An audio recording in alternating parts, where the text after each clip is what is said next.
guest tonight is Joe Bannister.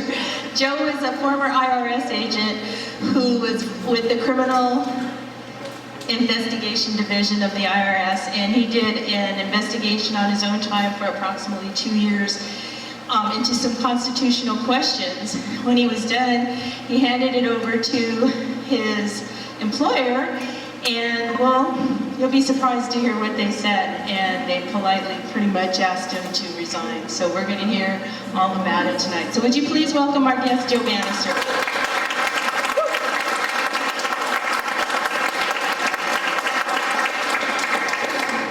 All right, well, everybody heard me. I was just very enthused to hear Agenda 21 being spoken about. Is everybody on the same page that, we've been overrun. Whatever year your parents or grandparents thought about McCarthy back in the 50s, our government is just local, state, federal, just absolutely crawling with communism and ugly anti-American stuff. So I think you're in the right place. I'm probably preaching to the choir. Alrighty. Well, another exciting thing is that I was born and raised in San Jose. Became a Nevadan in 2005 because I had just, there were complicating circumstances, shall we say. You'll learn more about those in my talk. But it's really a great joy to speak in the South Bay. Grew up in San Jose. 14 days apart. So we're about the same age. My cousin's here also. Love him, love all my family very much. So, I've got to juggle 3 different things here. So let's get started. We try to make the screen as big as possible. It's kind of a PowerPoint intensive thing. Some of the slides are probably going to be difficult to see, so don't worry about it. I'll try to explain it as best I can. A while back, somebody said, well, what's the name of your talk? And I didn't really have a name for it. So I called it Favored Fed to Enemy of the State in 11 Years Flat. And that 11-year period is basically from the time that I started with the IRS in 1993 until 2004 when I was indicted by the U.S. Department of Justice. I could also call my speech, I'm Your Worst Nightmare, an accountant with a gun. This was actually our class t-shirt in training back in Glencoe, Georgia at the Federal Law Enforcement Training Center. The entire training class was made up of IRS special agents, or at least trainees. So we thought that was kind of cute that we were all going to be accountants with a gun. Better watch out. That's the day of my swearing in, back in November of 1993 in the Oakland Federal Building. There's my business card. I was sworn in Oakland. My first duty station was San Francisco. And then about 6 months after I started, I was transferred down to the San Jose office, which, as I say, was my hometown. So it was pretty cool to be a Fed in my hometown doing surveillances and money laundering investigations, and really knew my way around. I love surveillance because I knew all the streets, whereas a lot of the other guys didn't. All those guys from the peninsula or from some other part of the country were totally clueless. This was a Citizens Police Academy that I participated in East Palo Alto, California. People that have been around the Bay Area for a while probably remember the stories about East Palo Alto back in the 70s, the 80s, the 90s. I guess there's still some bad news that goes on there once in a while. A lot of great people. They had a Citizens Police Academy, and this is where I got to juggle my third item here. They liked me because I had a nice smiling face working for the IRS, but they also liked the fact that the IRS San Jose office had this $60,000 piece of equipment down here. It was called a FATS machine. Acronym for FATS was Firearms Training Simulator. And it had a big trunk down here and this projector, which is a lot like this thing we got right here. And then that was a real Sig Sauer 9mm, just like the kind of gun that we carried on duty, but they had gutted out the working parts and put in a laser inside the gun. And then see that little tube that comes down there? That went to a CO2 canister, So anyone that's ever shot a semi-automatic handgun, you know that the slide tracks every time you shoot. Well, that slide would also rack on that, thanks to the CO2 canister. So it was very much about as real life as you could get without getting people hurt. And so just like this, there was a screen, and this projector would project on the screen good guy, bad guy scenarios. And so your job was to stand there with your gun, kind of like I'm doing with my laser pointer, and shoot, not shoot the good guy, of course, and shoot the bad guy, but only if appropriate force was necessary in the video scenario that was presented to you. So, and this, some people thought that I was doing an audit when I was taking this picture, but that wasn't it. It was just a police academy for citizens. There's a blonde-haired lady there and a brunette lady right there. And they asked us, well, what we don't understand is why the police are so violent. Why do they, when they shoot someone, why do they put the bullets right there, right in center mass? Why don't they just shoot the gun out of his hand? So we said, here's the gun, go ahead and try. So the citizens got the gun, and it was nice because they couldn't hurt anybody, right? They'd just shoot the thing, and they'd shoot the ceiling, they'd shoot the walls, they'd shoot all around, and never even get near the body, let alone shoot the gun out of the guy's hand. So needless to say, they learned a lot about, not justifying necessarily that deadly force is always done correctly, but they could see why, if you don't aim for center mass and you're lucky enough to hit it, the last thing you're going to be able to do is, shoot the diamond ring off the guy's finger or a gun out of his hand.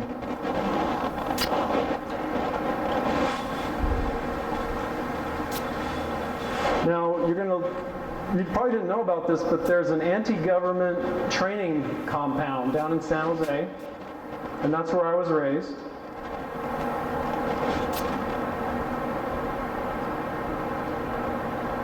That's my brother. It's kind of hard to see. Anyway, that's a family photo of the Bannister family. That's my brother John. He is now a lieutenant in the California Highway Patrol. That was kind of a joke there. I imagine people think of you, if you've been at this a while, as an anti-government extremist. Do you ever get accused of that when you're not? I do, all the time. So I just thought I'd show you the training camp where I trained.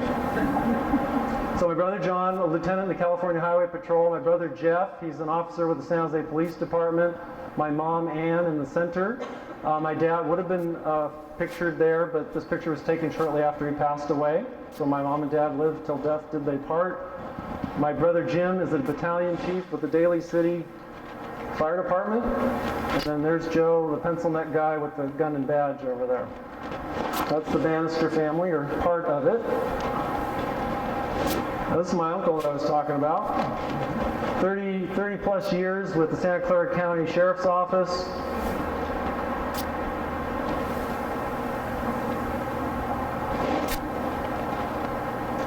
And some other claims that government, some of them in the media might make, that I was just this bozo working at the IRS and I couldn't have, done any good investigation or know what I was talking about. So I just want to present my some of my academic training, 95% academic average in training. I was also the class president in both training classes back in Georgia.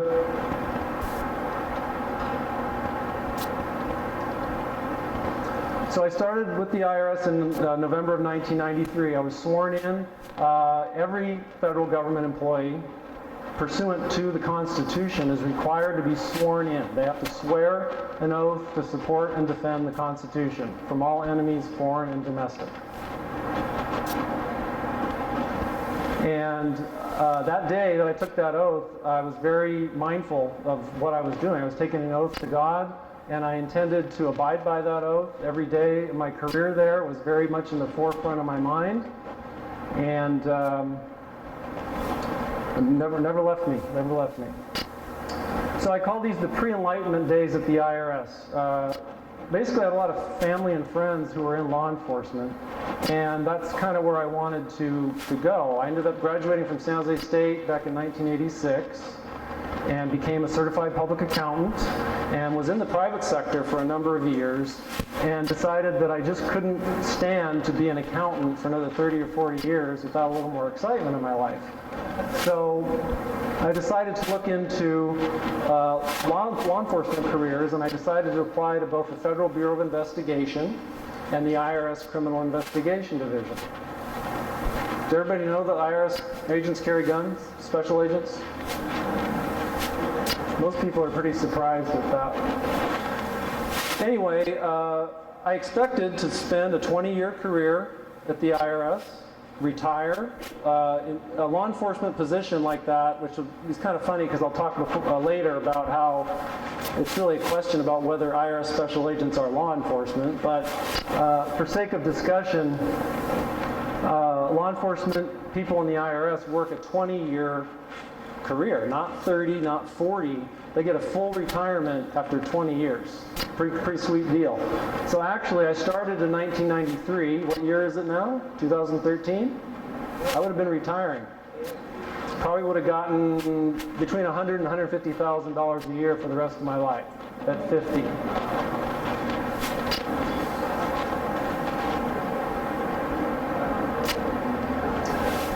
So, I call these the pre-enlightenment days at the IRS because I am a pretty naive kind of guy. I mean, you probably think, well, why would that guy even go work for the IRS?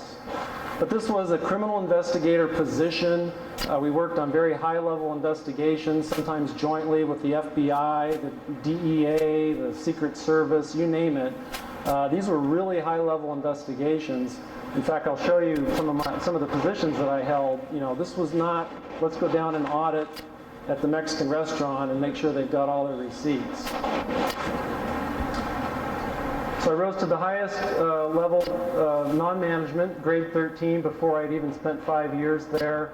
Received the Superior Performance Award, Sustained Superior Performance Award, and the Top Athlete Award. And I don't say this to brag, but you know, if you look into me a little bit, you'll see that there's this, you know, oh, well, this guy must have been a bozo, and that's why he didn't fit in too well. And, you know, don't listen to a word he says. So you're going to have to make your own choices there.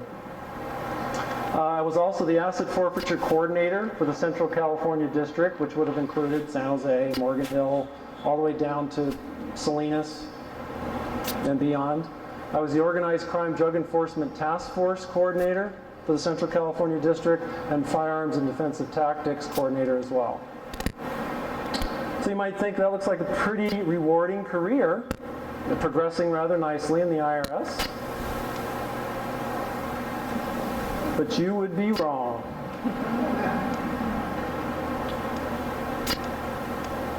Now I'm presuming that, oops, I went too far, Harry. I don't know if at the back you can read the small print there. But the basic enlightenment goes like this. For the first 3 years, all through 1994, 1995, and 1996, you could have found Joe Bannister cruising on 101 or 280, going between San Jose and East Palo Alto, going up to San Mateo County Sheriff's Office, going up to the San Francisco Federal Building, doing my investigations all around the Bay Area. Sometimes flying to Atlanta, Georgia to work on big nationwide money laundering investigations. Really having the time of my life. I wanted to go after bad guys. I wanted to use my financial skills to protect the Treasury, serve my country.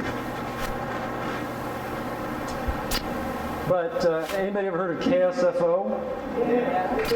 Okay, well, KSFO, I don't know how long the group has been listening to it, but they were a lot more radical, shall we say, or delved into issues that were like really hard-hitting, and that's back when I was listening.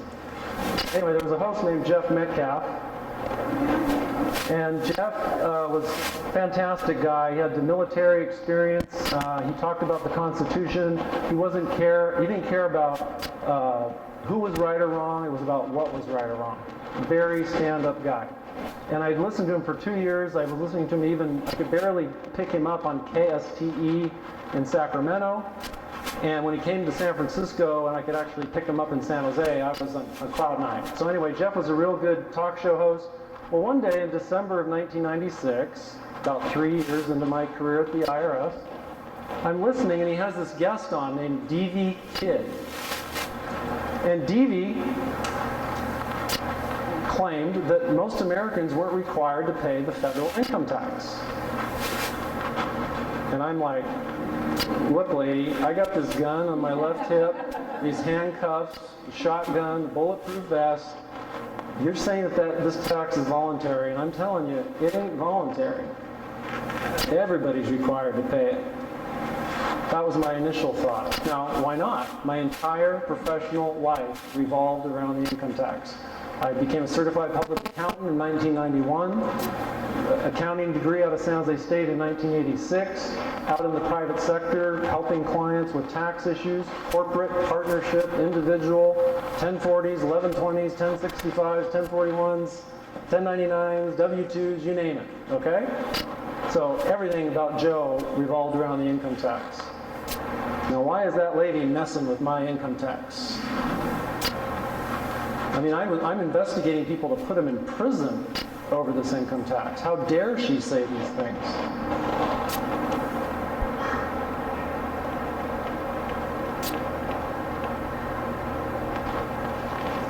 So you caught that. I mean, CPA, IRS special agent, you know, credible people don't make those kinds of claims.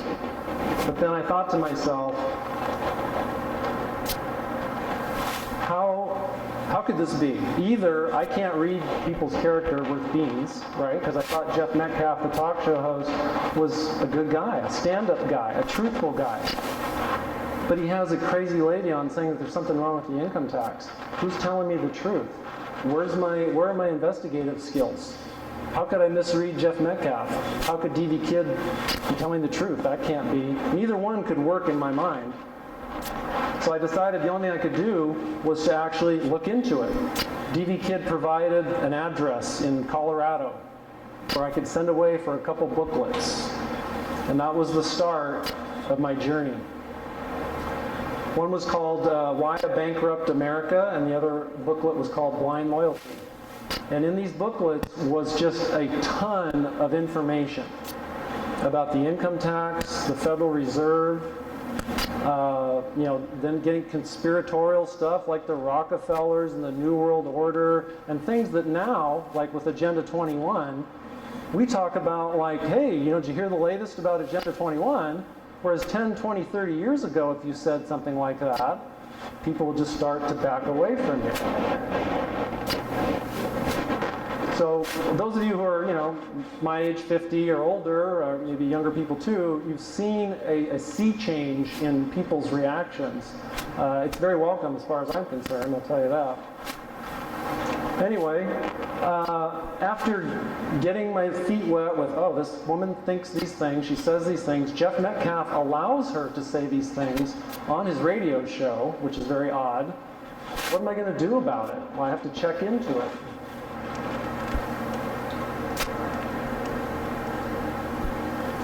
So I decided the best thing to do would be to use the skills that I already had. I was a trained criminal investigator. I knew how to investigate. Now, the one thing I didn't do is I didn't ask my supervisor at the IRS for permission. Okay? And not really, there wasn't anything nefarious about it. I just still thought of myself. I mean, certainly I was a sworn, you know, federal employee. I had these duties, but I still came home at night, read the newspaper, wrote letters to the editor, cared about my country and about my community and all those kinds of things. And so I thought, I don't need to ask permission. Besides, I can't believe that D.V. Kidd's claims have any merit to them, but I need to find this out for myself. So I just drew upon my skills and training that I already had. Gather evidence, interview witnesses. Once you gather everything together, what do cops do? What do investigators do? They put together a report. They're going to give that report to the prosecutor, see if they can get the case prosecuted, right? So I just did the same thing, only my little personal or off-duty investigation was, is this system that I've been trained in, educated in, and now I'm actually carrying a gun and badge and enforcing, is it being legitimately enforced? Am I part of an upstanding, constitutionally applied system? Or am I part of a thieving, lying, deceiving cabal that's about as un-American as you can get? It's got to be one or the other.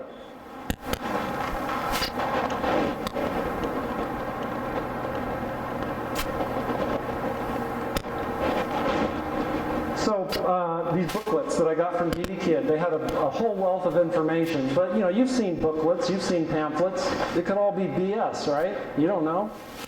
So, and this is back in 1997. Okay, so the internet was just starting to get in gear, and started to make a lot of trips to the law library, the San Jose Main Library. I went into this room where we had our undercover telephone unit, and there was those who've been in law enforcement or government, you know what a code is, right? You got the vehicle code, and you got the housing code and the family code. Well, there's the Internal Revenue Code, and there's the Code of Federal Regulations. Well, I tell you, the amount of dust that was on the Code of Federal Regulations was pitiful. Nobody ever touched it.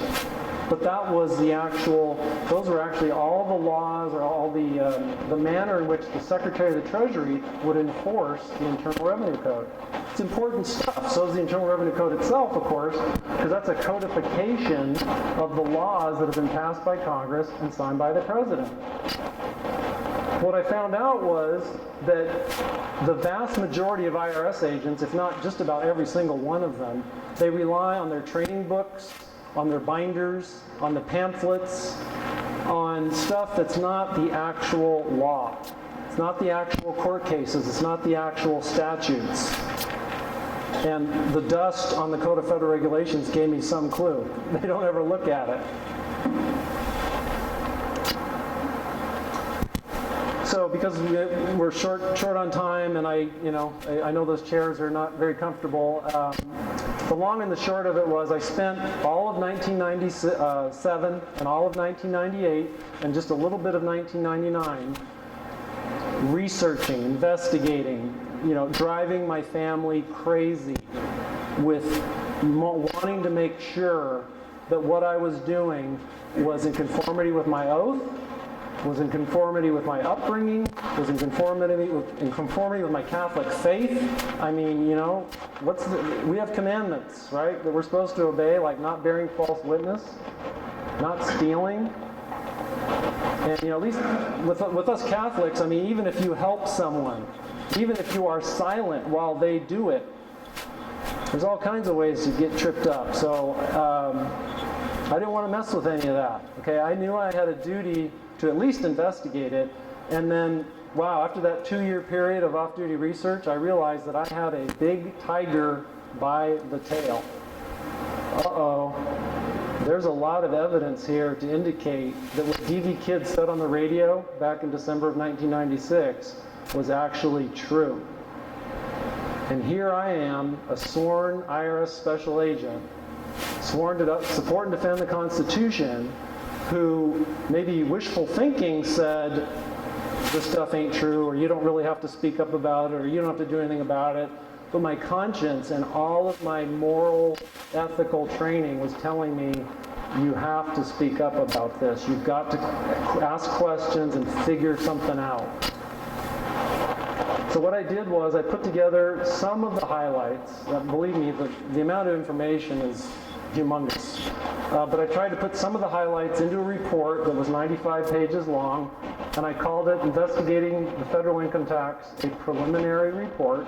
And I purposely called it preliminary because even though I was a certified public accountant, IRS trusted me to carry that gun and a badge around everywhere, it was preliminary because I needed to present this to my supervisors, to other people of authority, and get their input. I want to find out what other people, my peers and my bosses, who all took the same oath that I took,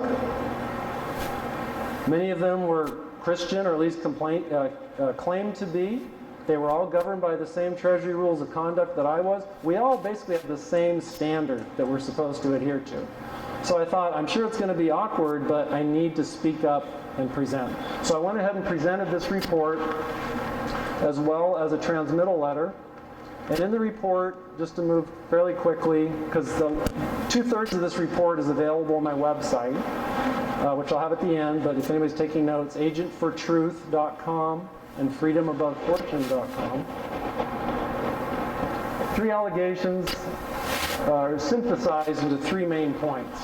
Due to constitutional limitations, most Americans are not required to file income tax returns and pay income tax. I should say federal income tax, to be very specific there. 16th Amendment to the U.S. Constitution was never legally ratified, and the U.S. government finances its operations from the unconstitutional creation of fiat money, not with revenue from income taxes. So this is the letter that accompanied my report. And the long and short of it, as I said, if the Internal Revenue Service declines to conduct its own analysis or dismisses the evidence in this report without proper review, then I must tender my resignation. My oath to support and defend the Constitution of the United States was made to God, and I cannot serve 2 masters.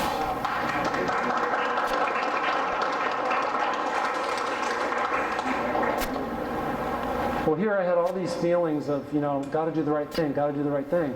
And then I get this memorandum from my boss. Actually, my boss's boss. The Internal Revenue Service will not be responding to your request for a review of my information and will provide you with the necessary paperwork to tender your resignation. They didn't even want to talk about it. Here I had 5 years with the agency. Everybody's asking me, so Joe, are you going to get into management? Whenever they would do a search warrant, you know what a search warrant is, where you got guns drawn and you're going in, they'd want me on it. Whenever they had boxes up to the ceiling to try to figure out a case, they'd want me to help. I had competency in every other way, except when I started to ask questions about this. All of a sudden, they didn't want to talk to me, they didn't want to look at me, they didn't want to have anything to do with me. I find that suspicious. You probably don't, but that's because you're not a 501c4.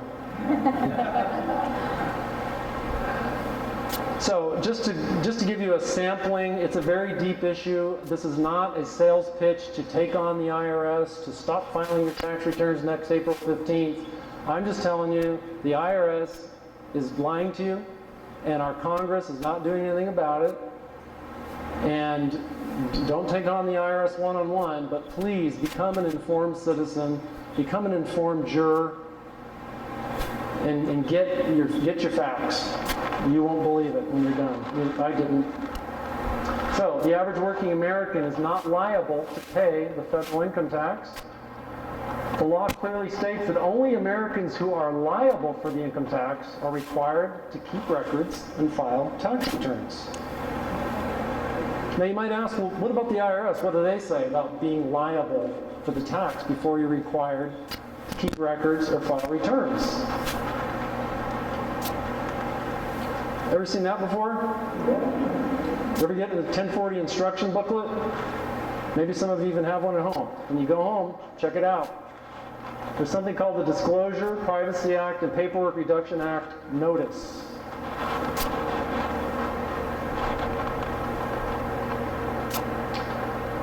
In that, it says, our legal right to ask for information is Internal Revenue Code Section 6001, 6011, and 6012A, and their regulations. They say that you must file a return for any tax you are liable for.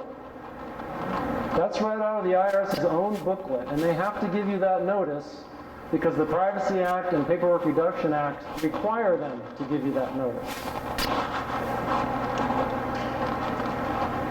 More samples of conclusion. 16th Amendment was fraudulently ratified. Even if ratified properly, the 16th Amendment did not expand federal taxing power. Not so says Joe. So says the U.S. Supreme Court. I'll give you a few examples. The provisions of the 16th Amendment conferred no new power of taxation. That's a Brushaber case. The 16th Amendment does not extend the taxing power to new or accepted subjects. Peck and Company versus Lowe. As repeatedly held, the 16th Amendment did not extend the taxing power to new subjects. The Eisner versus McCumber case. These cases have not been overturned. Go check it out for yourself. Ask your attorney. And worst of all, most Americans don't even have income, as that term is defined over and over again by the United States Supreme Court. You probably can't see this for beans in the back, but it says, what is income? Well, according to the Stratton's Independence Limited versus Halbert case, U.S. Supreme Court case, income is the gains derived from capital, from labor, or from both combined. Gains derived.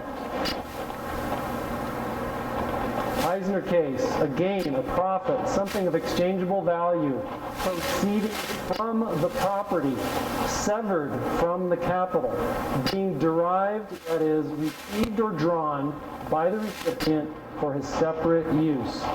You don't do that when you go to work every day, and you trade an hour of your time for an hour of pay.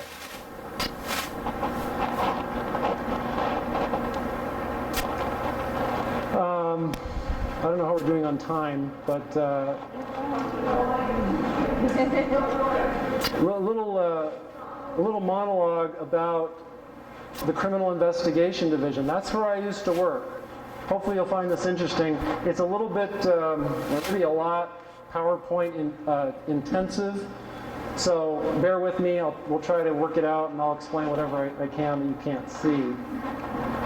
But I'm asking you here, is there really two criminal investigation components within the IRS? Isn't one enough? Why would there be two? Well, the IRS, and one thing I have to couch, this is as of 1990, okay? And I don't have the more recent, because the IRS restructured itself in 1998. After you see this, you may realize why they did.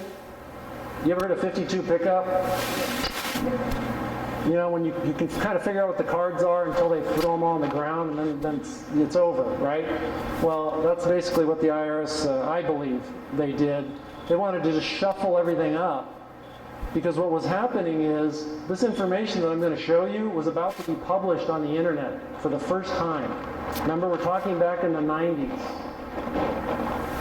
And so, but before that time, they had them in these books that I had access to in the library, which you'll see some of the documents. And actually, they passed out the documents. I gave you 3 pages of a sample.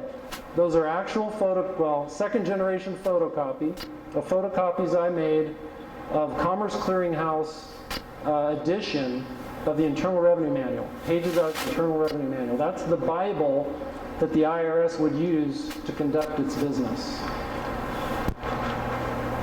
So back to the talk here. They got 2 criminal investigation functions in the IRS. Why is that? Now you're not going to read that, but I gave you the flow chart that's there. It's probably looks like it's the top page. Okay, you'll see in the center there's somebody called the chief. I can't even read it myself. Chief Operations Officer. That would probably be the guy that does the operations, right? Guy or gal? Look beneath that at all those different positions. You see all the different assistant commissioners?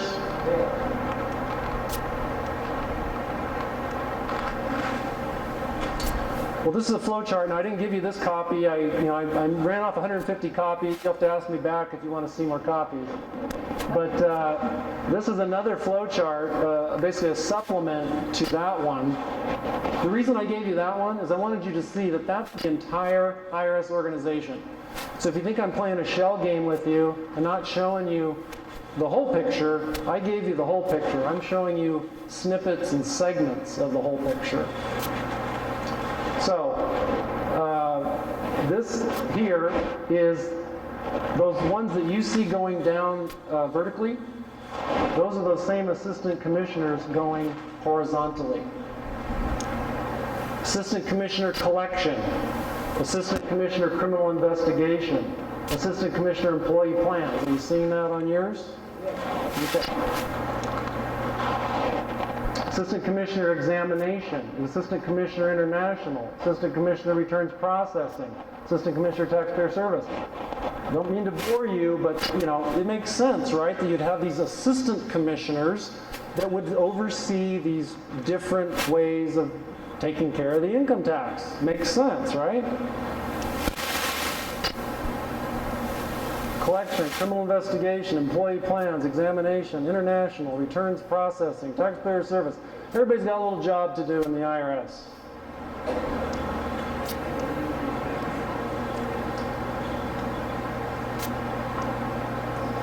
Now, I'm going to... Okay, hopefully most of you can see that little deal that came up slowly, because that's kind of the crux of the matter, okay? There is something called, or what was something called the Criminal Investigations Division, and there was also Collection Division, Examination Division, Taxpayer Service. Quickly, Taxpayer Service, when you go down to the San Jose office and you take a number, that's Taxpayer Service. When you get audited, that's the Examination Division. When you get money taken out of your bank account or a lien, a tax lien, that's the Collection Division. Okay, so keep that in mind. But I work for the Criminal Investigation Division. Well, why is it that the Criminal Investigation Division answered to the Assistant Commissioner International? I wondered. Now, I'll show you in a second that I have employment documentation to prove I worked for the Criminal Investigation Division. Remember that I differentiated? There's an entity called Criminal Investigation, and there's an entity called Criminal Investigation Division. Excuse me.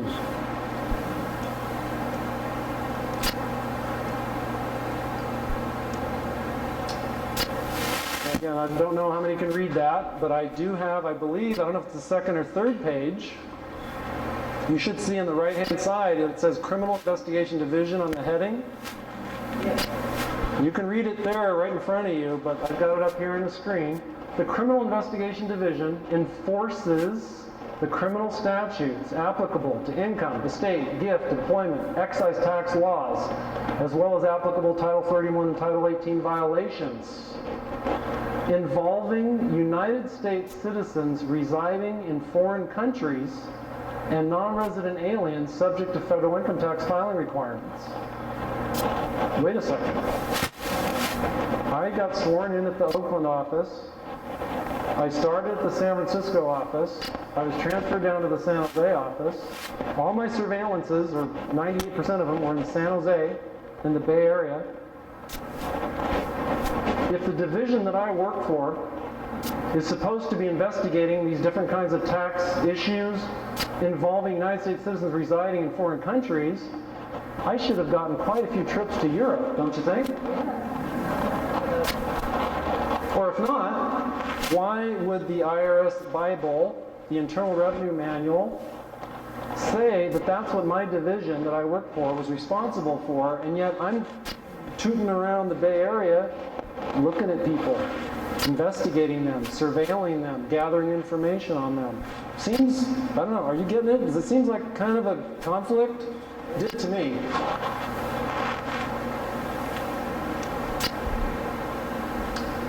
So that is what the IRS Criminal Investigation Division is responsible for.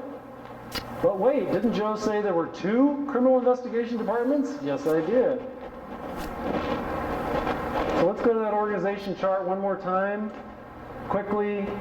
Again, that's the more detailed version of the big picture. You've got one that just has a little less detail, but it still has the same format. You got all the different assistant commissioners, which I won't bore you going through them, but I mean, just to see, everybody's got their little job to do, right? Well, back to that chart, you got all these assistant commissioners. Did you notice that there's one that's called Assistant Commissioner Criminal Investigation?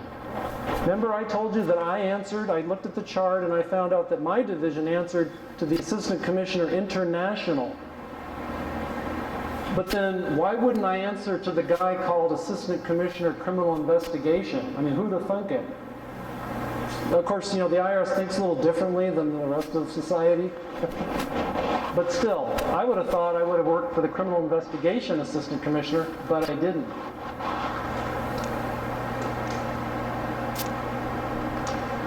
So let's look at the functional responsibilities of criminal investigation without the division. And I believe that's on the other page. I don't know if it's the second or third page.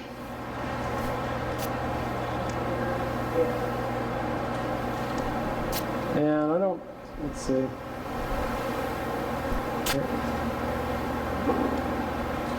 Here, I think I screwed this up. How do I clear it? The blue button? Okay, yeah, you're right. I'm IRS trained, so it takes me a while to...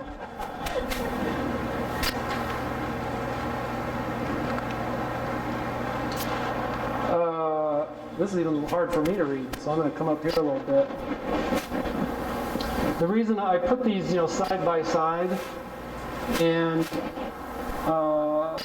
it's just so hard to see. I mean, if the speaker can't see it, how can I expect you guys to see it? But thankfully, for most of you, I made 50 copies of each.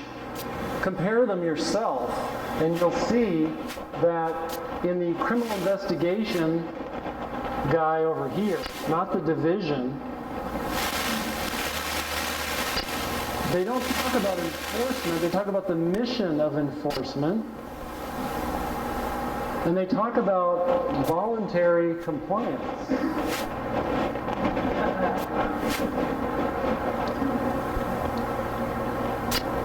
So, in review, and again, I would invite you, if anybody didn't get a copy of it, you can give me your address or email address, and I'll send you it, and then I'll eat it, okay? Or I'll flush it down the toilet, so nobody, I won't have it for long.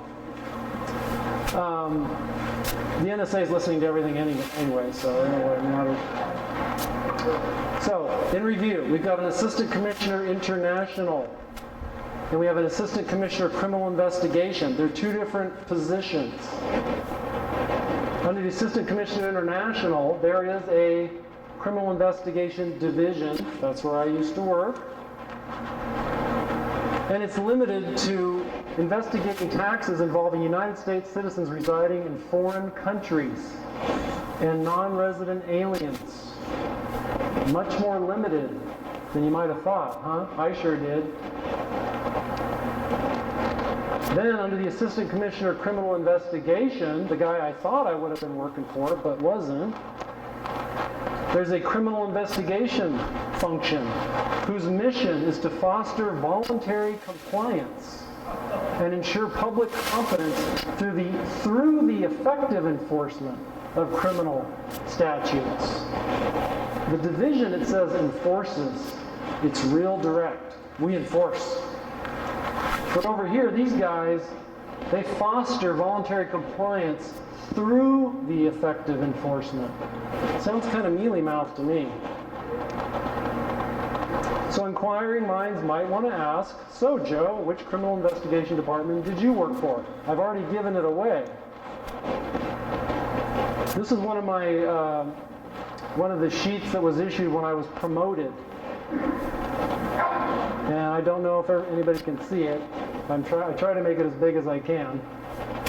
But right here it says position, criminal investigator, okay? There's how much my pay used to be, and that's how much my pay became.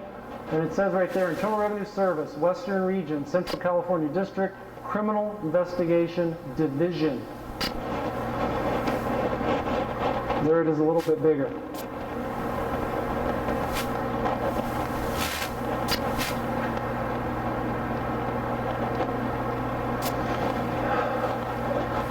So, did that make a little bit of sense? It's very intensive, it's very PowerPoint intensive, but it's important.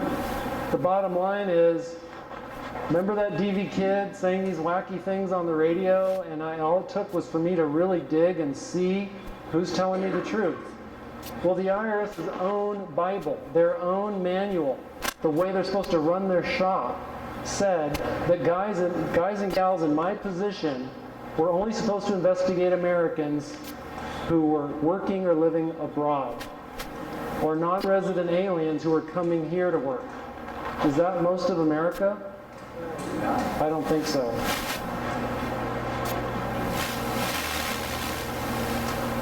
Just a couple more just to show you, this is in 1980.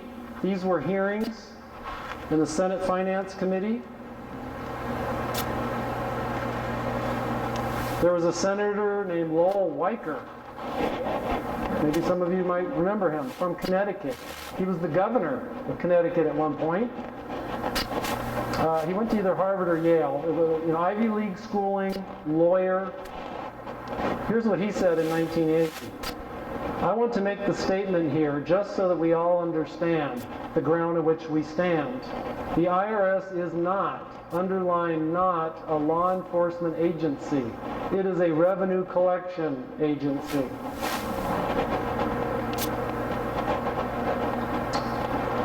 Also, this slide is messed up. It doesn't really convey what I wanted it to, but it's basically a regulation in the federal regulations that said, it basically defined law enforcement officers, and then it explicitly said, but law enforcement officer does not include Internal Revenue Service special agents. Those are Treasury regulations making that statement, not me. So I had to gloss over, for obviously because of time and those very hard chairs that you're sitting on. I found enough information to really make me concerned that I had a duty to speak up about there's some really serious questions here. This isn't some wacky tax protester stuff. This is evidence out of your own library, out of your own literature at the IRS.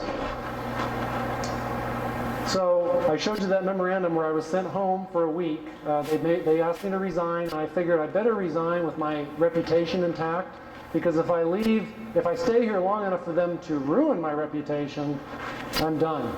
Nobody will believe me. So I better leave while I still got all the paperwork to show I worked hard, the whole bit. And while I was home that week, having to tell my wife, my family, that that job that I wanted so much, the job that I took $20,000 or $30,000 pay cut the first year that I took the job that I wanted to spend a whole career doing, well, the system, the income tax system that job was working for was a scam. It didn't go over too well with the family, at least at first. So I decided the best thing really to do, to be believed in the long run, because I was kind of scared, like, what is this going to mean? Now that I've shown my hand, I've shown the IRS what I believe, what are they going to do? And so I decided the best thing to do would be to resign. But I authored a very long resignation letter, and you probably can't read it. These are on my website, agentfortruth.com or freedomabovefortune.com. But I said, based on the obvious futility of continuing to work for an agency that has standards and practices so different from what it professes, and standards and practices so contrary to my own, I'm officially resigning from the position of IRS Criminal Investigation Division Special Agent, effective as of the date of this letter. And that was February 25th, 1999. Actually my birthday.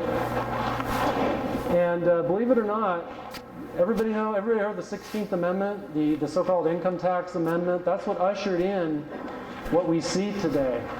Well, it was fraudulently ratified, but the day that it was proclaimed to be ratified was February 25th, 1913. Wow. I was born February 25th, 1963, 50 years later. And then on February 25th, 1999, I resigned. So guess what I'm thinking about every February 25th? All right, well, again, naive Joe, I resigned from the IRS, and I'm thinking, okay, well, first thing I got to do is find work, support my family. I'm a father, I'm a husband, I'm a soccer coach, I got responsibilities here, and I better get cracking. because I quit the job cold turkey. I had nothing, and I had a 5-year hold, shall we say, network. Because I thought I was going to spend my whole rest of my career in the government. Well, again, naively, I didn't realize, all of a sudden I start getting these calls from people all over the country. Calls from people like Bill. People who, like, Joe, welcome to the club. We've known this for decades. We've been praying that somebody in the IRS would actually wake up and speak up. I also was interviewed on 60 Minutes, New York Times, MSNBC, CNBC. How many people have seen America Freedom to Fascism? I really recommend that you can watch it on the internet for free. America Freedom to Fascism. But anyway, from 99 when I resigned until 2004, when a certain little thing happened I'm going to tell you about, there was some media attention. Enough media attention that people were taking notice. And you know that internet, remember back in the mid-90s, it was like taking off and then it's just ramping up in terms of people using it. Well, that's great for us, but it's a real problem for governments that are trying to hide their dirty deeds. So during this 1999 through 2000 period, I've not become this like a tax protester who's making hundreds of thousands and millions of dollars. I mean, I think one time in 5 years I got paid to speak. I wasn't out to get paid to speak. People would ask me to speak, people would invite me on radio shows, and I would do it. Here we appeared in a full-page ad in the USA Today. Myself and colleagues Sherry Jackson and John Turner, both also former IRS agents. I think there were 7 of those ads altogether. We also tried to get a truth in taxation hearing back in Washington, D.C. You probably didn't hear about it. Because you know what? See the date right there? July 20th, 2001. Guess what happened in September of 2001? We were this close. What I'm showing you here, which you can't read, but I'd be happy to share it with you by email or whatever. This is a signature of Dan Bryant from the U.S. Department of Justice agreeing in writing to bring Department of Justice officials to a formal congressional hearing to get to the bottom of the same type of issues that I've been trying to give you a snapshot of. We had in writing here, and they couldn't get a written confirmation from the IRS Commissioner, but they got a verbal one. But the DOJ agreed in writing, Department of Justice agreed in writing, and the IRS agreed verbally to Congressman Roscoe Bartlett. So we were set. We were ready to have a hearing and finally get our questions answered. And then September 11th happened. And by Thanksgiving of 2001, all of them had backed out.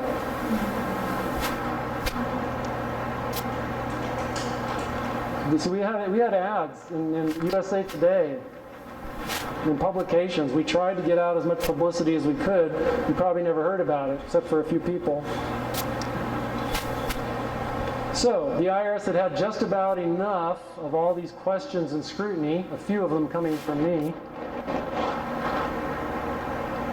So I got a little present in November 2004. I was indicted with one of my clients with 4 felony counts. 3 different counts, one each of preparing a false amended tax return, and 1 count of conspiracy to defraud the United States of America. All for interaction I had with one client. And boy, did the press publicity machine get cranked up with the IRS and Department of Justice. CPA and Reading business owner charged in tax conspiracy. The blatant and far-reaching defrauding of honest taxpayers by these 2 individuals warrants an aggressive federal prosecution. They got the United States Attorney in Sacramento quoted. They had the Commissioner of the IRS quoted. And they had the special agent in charge in Sacramento quoted. They were pulling out all the stops. And this is before my trial. Blatant and far-reaching defrauding. Like, it already happened. We don't need a trial. So when they talk about being convicted in the media, I've lived it. Conspired to defraud the United States by helping my client to stop withholding from his workers' paychecks. Conspired with him to prepare 3 false amended tax returns. There's one little problem for the IRS. They trained me too well. Now this picture, which you probably can't see very well, is 18 FedEx boxes filled with documents. Because once I got indicted, hey, especially if you're innocent, you better figure out how you're going to defend yourself. So my attorney, Jeffrey Dickstein, who's back in Milwaukee, Wisconsin, said, okay, well, one of the first things you need to do is gather up your research and your evidence and ship it to me. So I said, okay, Jeff, here it comes. 18 boxes. Taller than him. He's about 5'7". So the highlights of the trial, again, I can just kind of gloss over, but before the trial even started, the prosecution, the Department of Justice, tried to disqualify one of my 2 defense attorneys. I guess they were concerned about my well-being. They didn't want me to be represented by somebody that was incompetent, so they tried to get him removed from my defense team before the trial. Now, wasn't that nice of them?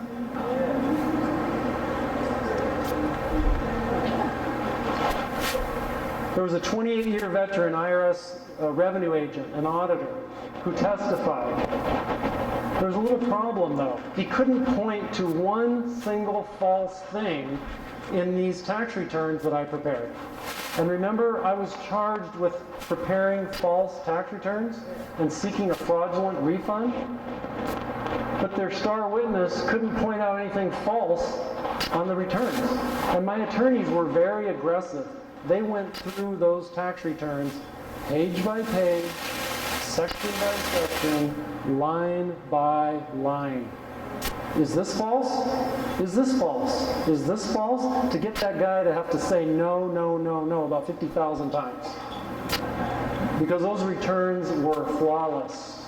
That's why my client hired me, to make sure that we'd follow the rules. Dot every I, cross every T. So why was I being prosecuted when their star witness couldn't even find anything false in these returns that were allegedly false? Witness after witness said they observed no conspiracy. Remember, I was charged with conspiracy. Wouldn't you think there'd be a witness that could testify to some part of the conspiracy, something they saw, something they read, something that they observed or heard? Nothing.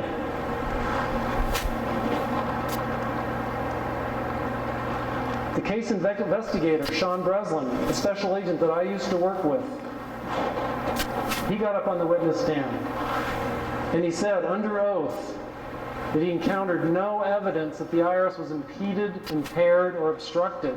That's what I was accused of conspiring to do: impede, impair, and obstruct the lawful functions of the IRS. So we, the defense, only called one witness, and that was my supervisor at the IRS when I worked there. And during jury deliberations, not one juror ever voted for conviction during the entire deliberation process. How do I know this? Because after the trial, some of the jurors talked to me. One of the 2 prosecutors didn't even show up for the verdict. I don't know why, but I can only presume. And the verdict was not guilty on all 4 counts.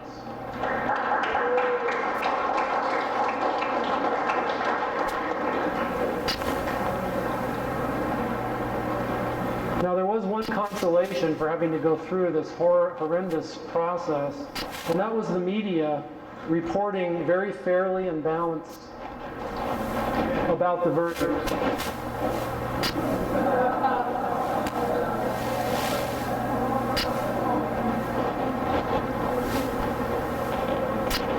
They really know how to hurt a guy. You got your family there, your friends. You got most of the people probably file tax returns and pay income tax. And yet the media, the Sacramento Bee, DVK calls it the Sacramento Bolshevik, but the Sacramento Bee has to put that headline. I mean, it goes to show you how much the media will twist and try to cultivate public opinion. You need to be immune to that. So the bottom line, to me, in my opinion, the federal government's deceiving the American public about their income tax obligations, which results in trillions of dollars of tax paid through deceit, intimidation, and where necessary, illegal force. Hundreds of billions, if not trillions of dollars worth of property is taken illegally. I urge you to educate yourself. You can go to truth-attack.com or agentfortruth.com. I recommend that you look before you leap. I'm not encouraging you to take on the IRS one-on-one. It's best to stay off the radar screen if you can help it at all. One of my biggest goals really is to try to infect the jury pool. I went to elementary school in the 60s and 70s. I went to high school in the 70s and 80s. When I went to school, there was a Soviet Union. Okay? There was Castro in Cuba.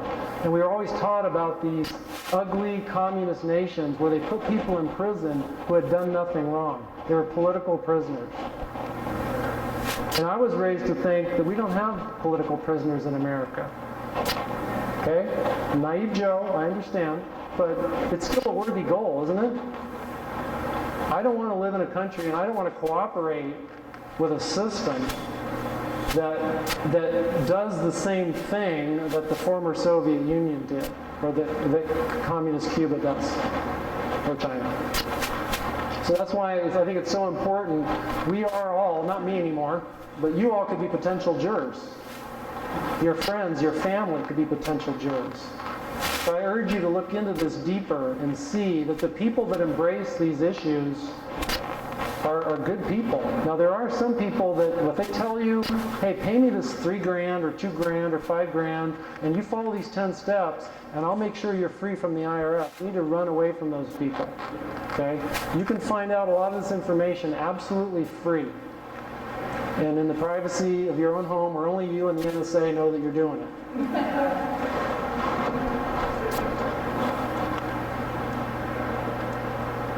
And I don't mean to scare you by that. In my opinion, the NSA, yes, they are listening to everything we do, everything electronic that we do, but they're not sharing it with the rank and file agents that can go out and harass you yet. So I think it's actually better that they know that so many people are woken up that they can't keep the scam going anymore. Better take care of your freedom now and better use your freedom, or pretty soon you won't have it.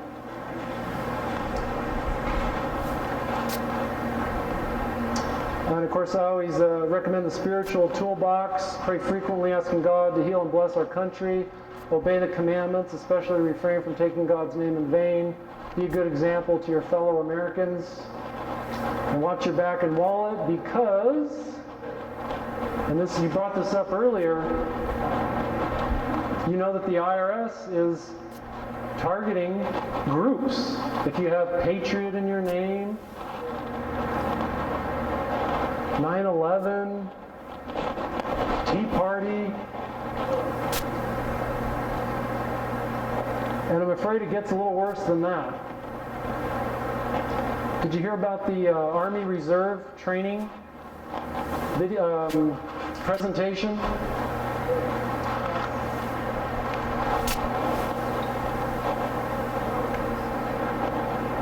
There's also something called the MIAC report, the Missouri Information Analysis Center. They said that you could be a terrorist if you use cash or you enjoy certain movies. Well, one of the movies that they list on the MIAC report is America, Freedom to Fascism. I'm in that movie. So if they have bad things to say about the people that watch the movie, they didn't even mention what happens to the people that are in it.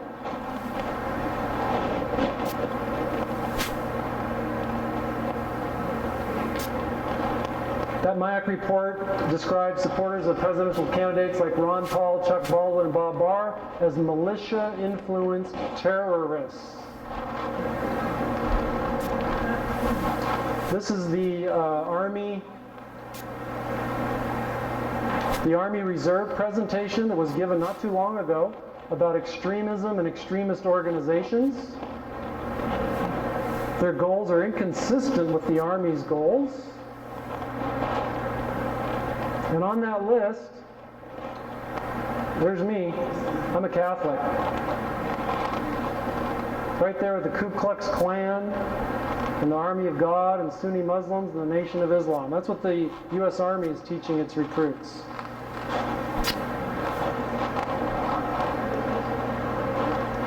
So again, on the internet, agentfortruth.com, freedomabovefortune.com, josephbannister.com, and truth-attack.com.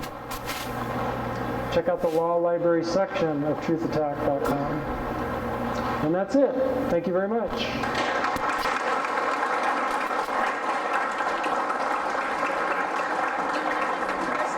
Sure. Yeah. I'm sure you have questions? Okay. Because Joseph has said you want to have some questions. Why don't you come up here if you have a question, and I'll head to the mic and you can ask it.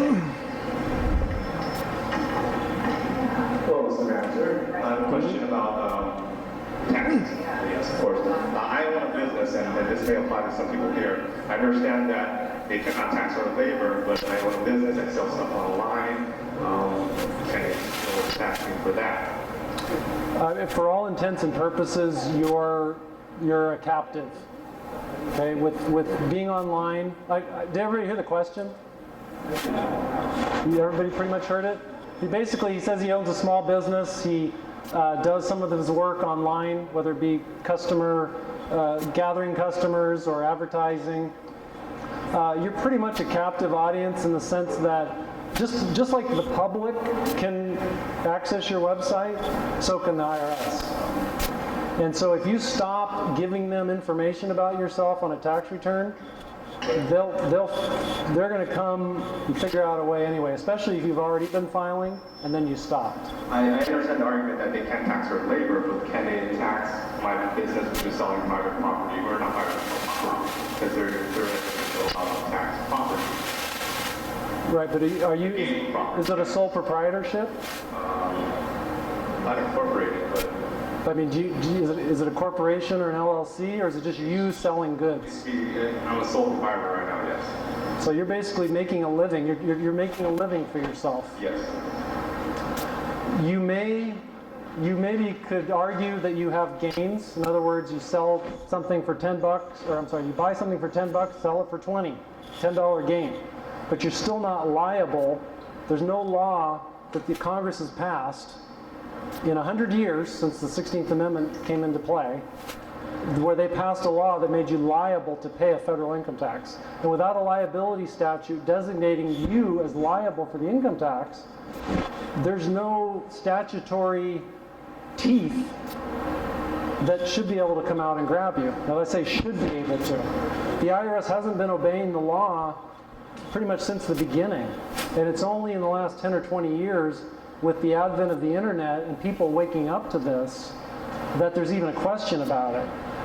So the problem is that I can tell you all this information and it's truthful, and you can check it out and see that it's truthful, but it's not meant as a 1, 2, 3 step, like, oh, I can go to the IRS and say I don't have income, I'm not liable, I ain't paying anymore. That's not going to happen, because we need a whole lot more Americans who go on the juries and stop convicting.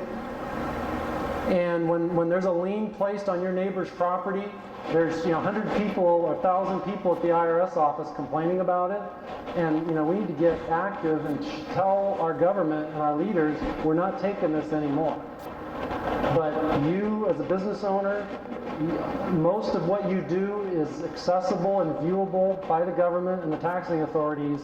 So I wouldn't say there's anything you can really do about it. They're breaking the law and they're taking your property, and you're not liable to pay a tax on what you make. but they're going to try to collect it anyway. That make sense? In other words, I can't help that we've had this evil system all these years. All I can help is that I worked there for 5 years, and I'm speaking up about it, and I'm trying to stay alive with all these arrows in my back. And, you know, we need some help. We need some people to spread the word. Because when enough people have had enough, it'll go.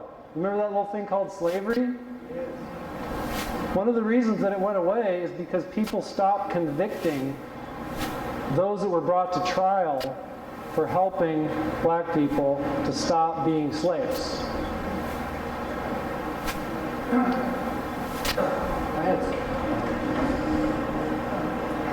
I had something that hopefully applied to a lot of people.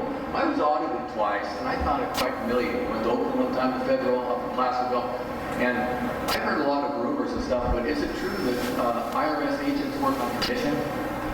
Is there any truth to that kind of thinking? Because my feeling is I always leave something gray, and when someone comes to audit me, I say, thank goodness you're here. Can you help me? I didn't do this, this, and this. And if they realize that a lot of people are, unless I'm audited every year, I'm probably paying too much tax. My dad's a CPA, I used to be an enrolled agent, I have an insurance agent, been self-employed for 30 years. So my feeling is, what's a strategy that we can use to be upbeat, but still be more direct and push back? Do we simply be more frugal so we don't have to run all our money through the system and have less need to be interfered with? Or how do we push back when we feel like, because it's devastating to a family, to what, I mean, you feel like you're nothing, and when they don't find anything wrong, they don't say sorry, they don't even compensate you for your time.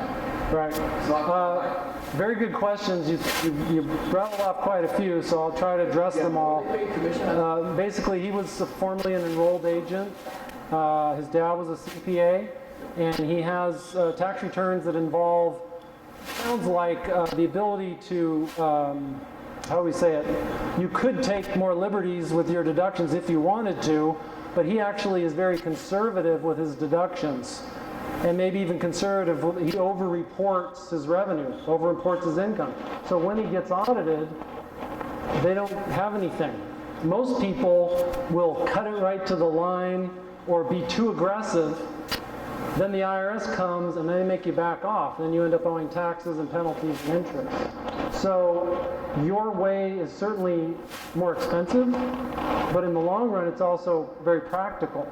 Especially if you're a small business, because small businesses get audited very, very frequently. they can't take my computer. I had one business in Nashville. He was related to his dad. They didn't like his dad for some reason. They took all his, he was my accountant up in Placerville. They took all his work. They both on a business basically, and he was indirect. It wasn't fair, but that's what happened. Right. So I think that it's a good strategy. In other words, you have to kind of look and see where you might be in danger.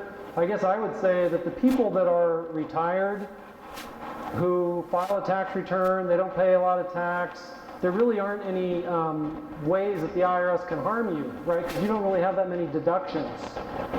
The people that have deductions and large deductions are the ones that can be really nailed and harassed a great deal. Because the IRS can come in and go, oh, you've got these $10,000 or $40,000 worth of deductions. We're just going to disallow them all. We're just going to take them all away. And you're going to owe tax on the money that you would have paid if you didn't have all those deductions. So they really can be totally nasty to you. And again, that's why this isn't a sales pitch. We need to be smart. We need to be sharp. We need to be strategic. We've got an enemy in our own country, okay? I'm just doing my best and my part. Get educated, learn what's going on. I think that that's one good strategy. Know that you may be audited every few years, so you make it so that when they come in and audit you, you're already ready for them. I think that's great. I think that's very good. I don't know if there's some other points that you made, but oh, commission. They go somewhere else. The commission thing. I don't know that they are paid on a commission, but they do get bonuses. What the Congress has tried to paint a picture of is so that agents will get some kind of an incentive for working hard, but not get like a dollar for dollar commission on what they audit or what they collect. So basically, if you have an auditor that everybody in the office is doing 50 audits a year, but there's a few hard chargers that are doing 55 audits or 60 audits, then they may get a bonus because they can see that they've worked harder to get more volume of audits. Not necessarily that not what they collected. So that's my understanding, that's the best of my knowledge. If I knew they were getting commissions, I'd tell you. But I've not seen any evidence of that. Yes, ma'am. Just a comment about how important it is to know your rights as a juror. And I applaud you on that because we don't really realize we have the right to nullify the law. We have, and people who go on the fully informed jury, look into those laws and those rights. That can save a lot of people a lot of things. And so it's important that we know what our rights and responsibility is as a jury. Yeah, did everybody hear that about the jury? Basically, sadly, the landscape that we're dealing with right now, the only way that I could get 12 of my peers, 12 people in society to evaluate my conduct was to get charged criminally. Practically everything else the IRS does, they can do unilaterally. They don't have the court looking at what they're doing. They don't have the Congress looking at what they're doing. You know, you may think when you see on Fox News that they're holding these IRS commissioners accountable. Boy, aren't they really giving it to them, aren't they? Do you really believe that? It's a dog and pony show. Unless you write and call your Congress people and tell them, this is a dog and pony show, you're not really getting to the bottom of this. So the ladies, the points are well taken. You've got to know your rights. You've got to know what they are. You have to start to study what's the extent of these agents' authority. Don't get violent. Don't get out of shape. Stay calm. But be confident. Learn more. Educate yourself. And you'll find that the fear dissipates. They tried to put me in federal prison for 3 or 4 years. I'm still here talking. I'm not any courageous guy, but I'm not afraid of it. That's the difference. How do we define this battle as a whole? Moving our money from the system. Excellent question. How do we defund the beast? There are many different ways. You have to realize and remember, back from my report, how many people realize that the Federal Reserve System and the income tax system came in the exact same year. 100 years ago, 1913. Do you think that was a coincidence? It wasn't a coincidence. You need to learn about that. If you already know about it, you need to be telling your friends and your family and everybody, no, I'm not a kook. The Federal Reserve is the problem. The monetary system that we have is a problem, okay? And the more, it would take an awful lot of people, but to answer your question, the more people that can use barter or gold and silver, or even just spread the word about the evils of the Federal Reserve System, that it was put in place to control inflation, when actually it's there to make sure inflation is always there, because we have to have inflation to keep the scam going, don't we? What are your thoughts on Bitcoin? His question was also about Bitcoin. There are some groups that have come up with alternative currencies, and there was something called Liberty Dollar for a while, and then something more recent called Bitcoin. All I can say is I applaud the groups and people who come up with these alternative systems. The problem is that the banking system in this country and the status quo have such a stranglehold on the whole corporate structure, on the media structure, on the Congress, that anybody that tries a big alternative that the entire American people would flock towards is going to become a target of seizure, of criminal prosecution, of all that kind of thing. So the more that you can do at the local level to barter, to use gold and silver, as much as you can, try to do it at the local level and stay fluid. Groups like this are great because they're local. But the more you can keep it at the local level, the less that the controllers back in DC can get a beat on who they need to attack. So you're doing an excellent thing by staying local and growing your numbers. It's Mr. Bannister, I do have my senators and I do fill out my Congress. However, when you call the office, you know, they don't hear from you. You talk to some young person on the phone and you know darn well when I give my concerns, it goes right into the circular file. And when I do talk to Zoe Lofgren, I mean, she actually knows my name because I come to her office so often. But where does it get me? Where would it get any of these? All I can suggest, did everybody hear the question? As far as the kind of representation that we have throughout the country? For me, it's Harry Reid. Is that much of an improvement for... Anyway, all I can suggest is you know that there are people in Congress, in the House of Representatives and in the Senate who do speak the right language, who are doing the right thing. And all I can suggest is when you have people that, you know, in the place where you live, who represent you, who aren't representing you, all you can really do is support those, even in other districts, that are doing the right thing. And try to work to get the people you're represented by unseated. But I'm a member of Gun Owners of America. How many people have heard of Gun Owners of America? You should check it out, GOA.org. You know, NRA, God bless them, but they equivocate too much, in my opinion. Gun Owners of America is no compromise. Gun Owners of America keeps track of all the different representatives and senators and tells you who are the ones that they're going to go and target to get rid of. And some are entrenched, like a lot of them in California are entrenched, and I don't know what really we can do about that.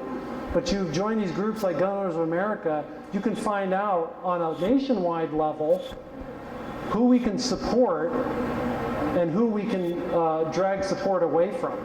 And rather than us trying to figure out the best strategy, an example would be Gun Owners of America, where they pay attention to the numbers that are in Congress, who's doing the right thing. And as far as I'm concerned, the votes on gun control are a really good bellwether for whether somebody's about freedom or not. So I hope that helps some. Last question. Hi, Joe. One more quick question. It's a personal question. What is your relationship to Gary Bannister?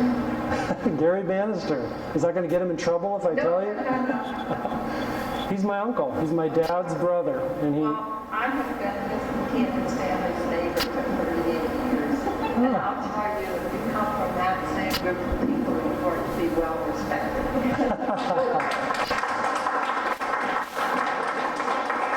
Wow. That was a great last question, wasn't it? Yeah, my Uncle Gary has lived in Morgan Hill for, gosh, maybe, I'm 50, probably like 40 years. Wonderful man. I showed you his picture, 30 years plus with Santa Clara County Sheriff's Office. He helped keep the whole South County safe, worked at the courthouse for many years as a bailiff, worked in the county jail downtown. You know, those are the kind of anti-government extremists that I come from. So, Let's give Joe another round of applause. thank you.